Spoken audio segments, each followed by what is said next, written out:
देखिए, हमने अभी यही कहा था कि शिक्षक संघ ने जो अपनी मांग रखी है उस पर हम विचार करेंगे। सर, ये है कि 5 तारीख से छठ पर्व की शुरुआत हो रही है, 5 को नहाय खाया है और 6 को खरना है और आपने जो छुट्टी दी है वो 7 से दी है सर। तो नहीं, वही तो हम कह रहे हैं कि उस पर हम विचार करेंगे। तो हमें अभी जाने दीजिए और उस पर हम विचार करेंगे अपने पदाधिकारियों से, जो उचित होगा हम लोग करेंगे। प्रदीप सिंह के बयान को कैसे देगा, जिस तरीके से उन्होंने कहा कि अररिया में रहना है तो हिंदू बन के रहना। वो किसी का निजी बयान हो सकता है, वो सरकार का बयान नहीं है। और सरकार माननीय मुख्यमंत्री श्री नीतीश कुमार जी के शासनकाल में आपने देखा होगा कहीं दंगे फसाद नहीं हुए। दूसरी बात है, बोलने दीजिए, दूसरी बात है कि कहीं भेदभाव नहीं है और किसी को आशंकित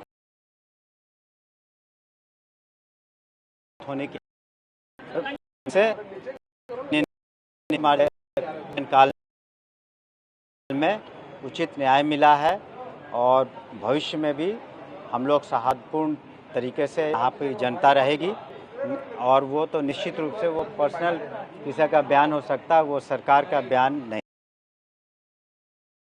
है। तेजस्वी यादव कह रहे हैं कि अगर कुछ भी नीतीश कुमार होंगे।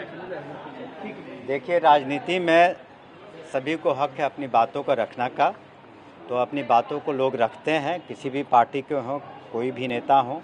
लेकिन जो हमारा स्टैंड है बिहार सरकार का, माननीय मुख्यमंत्री नीतीश कुमार जी का, स्पष्ट है कि हम लोग सबको साथ लेकर चलते हैं और इस राज्य में किसी को डरने की आवश्यकता नहीं है, अशांति का प्रश्न नहीं उठता है। यहाँ कानून का राज स्थापित है और कानून सबके लिए बराबर है, किसी को के साथ भेदभाव नहीं है और सभी को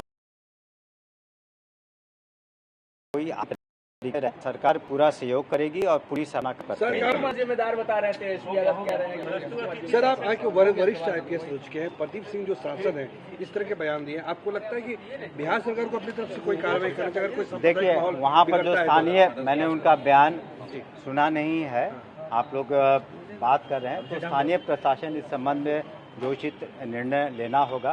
सरकार, पुलिस सभी जगह है और सरकार का जो स्टैंड है वो हमने कह दिया है, स्थानीय प्रशासन इस मामले को देखेगा। गेस्ट टीचर के विषय में बोल दीजिए, 2018 में गेस्ट टीचर के विषय के बारे में मैं बोल चुका हूँ। आजादी के बाद 1947 से लेकर के साल 2023 तक बिहार के सरकारी विद्यालयों में दीपावली से लेकर के छठ पर्व तक लगातार छुट्टियां दी जाती थी। यह पहला मर्तबा है कि साल 2024 में दीपावली का मात्र एक दिन का अवकाश दिया गया है। ज्ञातव्य है कि बिहार में भारी तादाद में अन्य राज्यों के शिक्षक भी बहाल हैं। वे शिक्षक इस बात को लेकर परेशान हैं कि कैसे हम इस एक दिन की छुट्टी में अपने घर जाएंगे और वापस आकर के अपनी ड्यूटी को ज्वाइन करेंगे। वहीं दूसरी तरफ सरकारी विद्यालयों में कार्यरत 60% महिला शिक्षिकाएं जो हैं वो खासा परेशान हैं इस बात को लेकर के वे कैसे इस महापर्व छठ को कर सकेंगे, क्योंकि महापर्व छठ 4 से 5 दिनों तक चलने वाला पर्व होता है और इसमें मात्र बिहार सरकार के शिक्षा विभाग द्वारा 3 दिनों की छुट्टी 7, 8 और 9 नवंबर को ही दिया गया है। इसको लेकर के सरकारी विद्यालयों में कार्यरत छात्र छात्राएं, शिक्षक शिक्षिकाएं खासा परेशान हैं। हम बिहार सरकार के मुखिया नीतीश कुमार जी से मांग करते हैं कि आप शिक्षकों की समस्या को समझते हुए अविलंब दीपावली से लेकर के छठ पर्व तक पूर्व की भांति जैसे अन्य वर्षों में हमको छुट्टी मिलता था उसी प्रकार से छुट्टी बढ़ाने की कृपा करें।